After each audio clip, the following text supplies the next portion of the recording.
नमस्कार दोस्तों, चलिए जानते हैं झारखंड की 25 फटाफट बड़ी खबरों को सिर्फ 10 मिनट में। और हम लोग जानेंगे इस वीडियो में सभी सरकारी योजनाओं के बारे में, मनिया सम्मान योजना, वृद्धा पेंशन योजना और पीएम आवास योजना के बारे में। पर उससे पहले हमारे चैनल को सब्सक्राइब नहीं किया है तो सब्सक्राइब कर लें।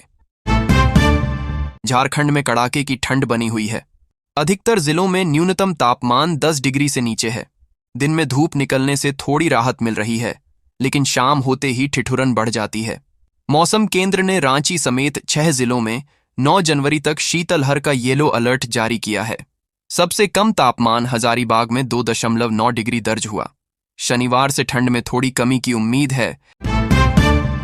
झारखंड के प्राथमिक और मध्य विद्यालयों में अब तक विकास निधि की राशि नहीं मिली है। इससे स्कूलों में पढ़ाई और जरूरी काम रुक गए हैं। कई जगह खल्ली, कॉपी और रजिस्टर खत्म हो चुके हैं। मजबूरी में शिक्षक अपनी जेब से खर्च कर रहे हैं। शिक्षक संघ ने चेतावनी दी है कि राशि नहीं मिली तो पढ़ाई और ज्यादा प्रभावित होगी।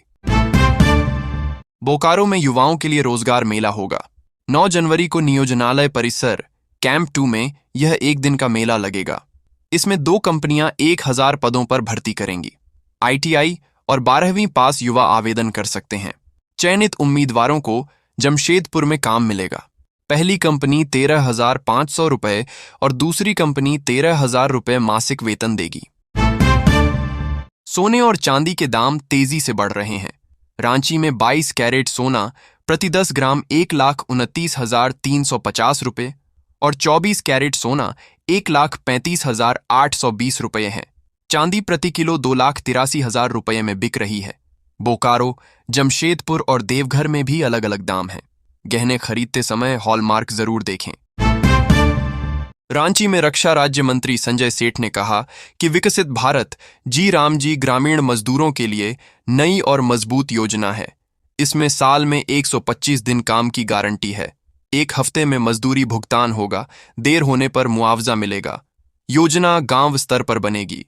संजय सेठ ने कहा, कांग्रेस फर्जी जॉब कार्ड कटने के डर से इसका विरोध कर रही है। रांची वार्ड 34 में ठंड के बावजूद पानी की समस्या बनी हुई है। पाइपलाइन और टंकी तैयार होने के बावजूद नियमित जलापूर्ति नहीं हो रही। लोग टैंकरों पर निर्भर हैं। पूर्व पार्षद अरुण कुमार झा के नेतृत्व में सैकड़ों परिवारों ने मुख्यमंत्री को पत्र भेजा। नगर निगम ने कहा, तकनीकी औपचारिकताएं पूरी होते ही स्थायी पानी की आपूर्ति शुरू कर दी जाएगी। हजारीबाग में बीजेपी ने नगर निकाय चुनाव जल्द कराने के लिए महाधरना किया। सांसद मनीष जायसवाल ने कहा कि हेमंत सरकार विकास में बाधक है। बीजेपी नेताओं ने चुनाव दलीय आधार पर पारदर्शी और ईवीएम से कराने की मांग की।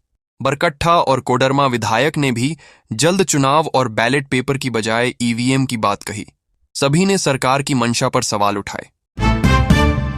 धनबाद में डुमरी विधायक जयराम महतो आज कोर्ट में पेश हुए। उन्होंने सांसद ढुल्लू महतो पर 40,000 करोड़ की संपत्ति जमा करने का आरोप लगाया। सुप्रीम कोर्ट ने जांच का आदेश दिया। विधायक ने सांसद के 3 पार्टनर और उनकी संपत्ति की जांच की मांग की। राम मंदिर निर्माण पर भी सवाल उठाए। नगर निकाय चुनाव और पेसा कानून पर समीक्षा जरूरी बताई। धनबाद में CSIR CIMFR के वैज्ञानिक BBMKU के जूलॉजी MSc के 35 छात्रों को पर्यावरण और कौशल विकास की ट्रेनिंग दे रहे हैं। छात्रों को पानी, मिट्टी, प्रदूषण और माइनिंग के असर की प्रैक्टिकल जानकारी दी जा रही है। इसका उद्देश्य रोजगार से जोड़ना और समाज में पर्यावरण को लेकर जागरूकता बढ़ाना है।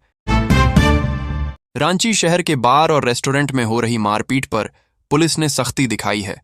जानकारी के मुताबिक SSP राकेश रंजन ने बार संचालकों के साथ बैठक कर साफ कहा कि बार में झगड़ा बर्दाश्त नहीं होगा। बाउंसर और स्टाफ का पुलिस वेरिफिकेशन जरूरी होगा। घटना होने पर तुरंत पुलिस को सूचना देनी होगी, वरना लाइसेंस रद्द किया जा सकता है। जामताड़ा में आदिवासी समुदाय के सबसे बड़े त्योहार सोहराय पर मंत्री इरफान अंसारी के आवास पर सोहराय मिलन समारोह हुआ। हजारों लोग शामिल हुए। ढोल नगाड़ों पर पारंपरिक नृत्य किया। मंत्री ने कलाकारों को सम्मानित कर कपड़े और कंबल बांटे। पूर्व सांसद फुरकान अंसारी ने सोहराय को बड़ा त्योहार बताया और बीजेपी पर आदिवासियों में फूट डालने का आरोप लगाया।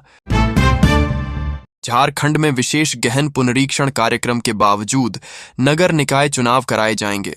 राज्य निर्वाचन आयुक्त अलका तिवारी ने उच्च स्तरीय बैठक कर तैयारियों की समीक्षा की। कुछ जिलों की रिपोर्ट न आने पर नाराजगी जताई गई। आयोग ने साफ कहा कि एसआईआर का चुनाव पर असर नहीं होगा। 48 नगर निकायों में चुनाव मार्च से पहले कराए जाने के संकेत हैं। रांची में पेसा नियमावली को लेकर सियासत तेज हो गई है, जहां कांग्रेस नेता राकेश सिन्हा ने कहा कि पेसा कानून कांग्रेस ने दिया और अब आदिवासियों को अधिकार मिल रहे हैं, जबकि भाजपा नेता बाबूलाल मरांडी ने आरोप लगाया कि हेमंत सरकार ने नियमावली बनाकर पेसा की मूल भावना से छेड़छाड़ की है और आदिवासी परंपराओं को कमजोर किया जा रहा है। रांची में जेईपीसी की 2 दिवसीय बहुभाषी शिक्षा कॉन्क्लेव का समापन हुआ। जानकारी के मुताबिक विशेषज्ञों ने कहा कि मातृभाषा में पढ़ाई से बच्चों की समझ और सीखने की क्षमता बढ़ती है। एनसीईआरटी ने बताया कि शुरुआती कक्षाओं में स्थानीय भाषा जरूरी है। वहीं सरकार ने पलाश कार्यक्रम को अन्य जिलों में फैलाने की बात कही। रांची में शहरी निकाय चुनाव को लेकर स्थिति अब साफ हो गई है। राज्य निर्वाचन आयोग ने कहा है कि मतदाताओं के विशेष गहन पुनरीक्षण यानी एसआईआर की वजह से निकाय चुनाव नहीं रुकेंगे। वहीं कांग्रेस ने कहा है कि पार्टी चुनाव के लिए पूरी तरह तैयार है।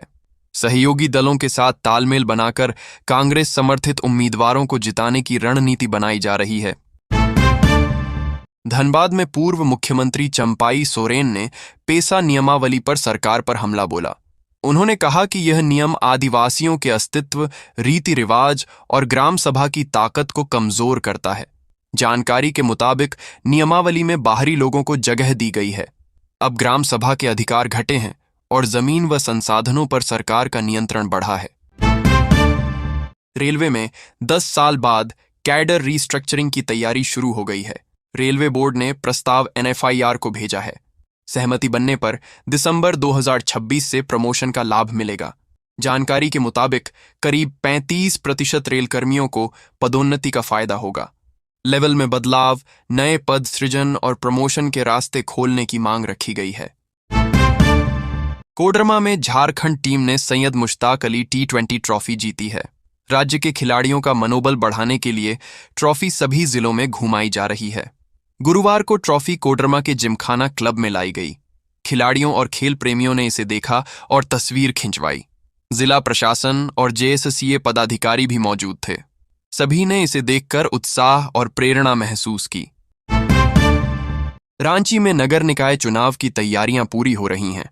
राज्य निर्वाचन आयुक्त अलका तिवारी ने जिलों को रिपोर्ट जल्दी भेजने, मतपेटिका, सुरक्षा बल और खर्च की व्यवस्था सुनिश्चित करने के निर्देश दिए। निर्वाचन कर्मियों का प्रशिक्षण इसी महीने पूरा होगा। मेयर और अध्यक्ष के आरक्षण को अंतिम रूप दिया जाएगा। 48 नगर निकायों में चुनाव मार्च से पहले कराए जाने की संभावना है।